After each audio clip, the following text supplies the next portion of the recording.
Hey everybody, this is Frankie Abbruzzino with the Uncensored Report, and I want to talk a little bit about asset forfeiture, which is something I've done a few reports on, but they released new information from basically stating that the DEA has seized over $3.2 billion in cash from people that are never given any due process, never under any form of investigation.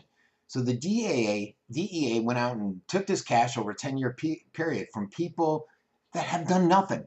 Nothing at all. And this is according to the Justice Department Inspector General report that was just put out.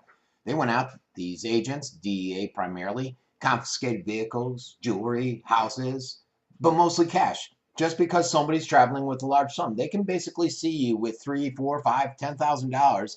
And if their dogs smell cocaine or some kind of drug, which just about every single currency out there, dollar, 10, 20, is going to have that scent on there, most people will tell you. They can use that as a cause to take all of your money. And the majority of these seizures that they examined, the department couldn't even verify that the seizures would advance their criminal investigation, would aid, or was even related to the criminal investigation. And they inspected 100 out of 80,000 cash seizures, which the DEA took $4.15 billion in cash. And this was during cases where were conducted between 2007 and last year, 2016. So out of those 100 seizures there was no court-issued warrant, no due process whatsoever. There was no presence of narcotics. Nothing. You might probably say, and you would be right, doesn't it sound like a violation of the Fourth Amendment? Think about it. Out of those 185 of the stops were at transportation facilities along the highway, and the small seizure amount was $3,000, and that was taken from an airport. Out of 85 of those cases, only 6 were prompted by pre-existing intelligence that was out there about a specific drug crime, or it was associated with some old encounter that the individual had. But most of them, the officers would approach the people and they would say, well, we suspect you're involved in drug trafficking. They would basically ask their permission to do a search, and if they saw money, they would take it. And Blanco is the acting assistant attorney general, Kenneth Blanco.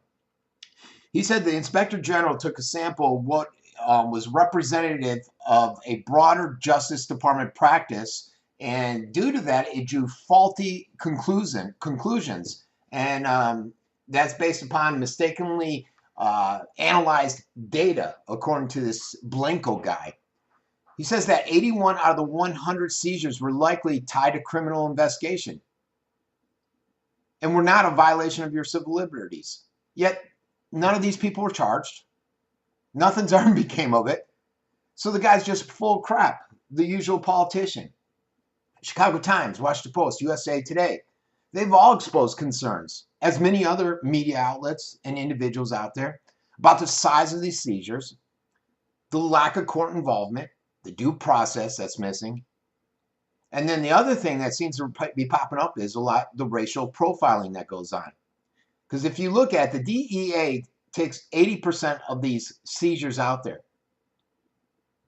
And the report acknowledges that this Department of Justice views this asset forfeiture as a tool to go out there and try to reduce financial incentives for criminal activity. I get that. That's why it was put in place. But what it also does is it gives them money. And their money to go out and give to local and state police and agencies. And they've shown that there's lax oversight in that regard, and that people could be abusing the system for that reason.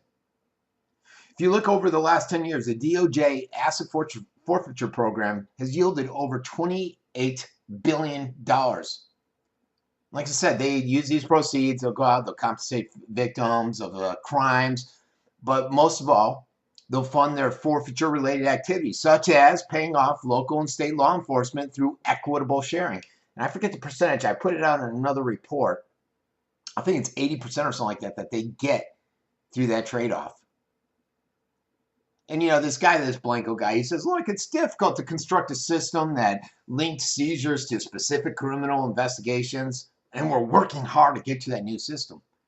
But in the meantime, you, me, the citizens of the United States, will have to deal with losing our Fourth Amendment, the whole due process,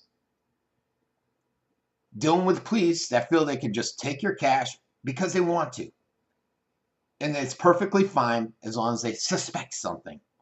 And good luck fighting that in court. You'll spend more money trying to get that money back in court than you lost, probably. And it's a sham. And that's one of the issues that Trump supports, which I do not like. He's wrong on that. Asset forfeiture needs to be gone. They need to do away with it. And some states are doing stuff, like I've said in previous reports. But it's not enough. We need to get rid of it. This has been Frankie Abbruzzino with the Uncensored Report.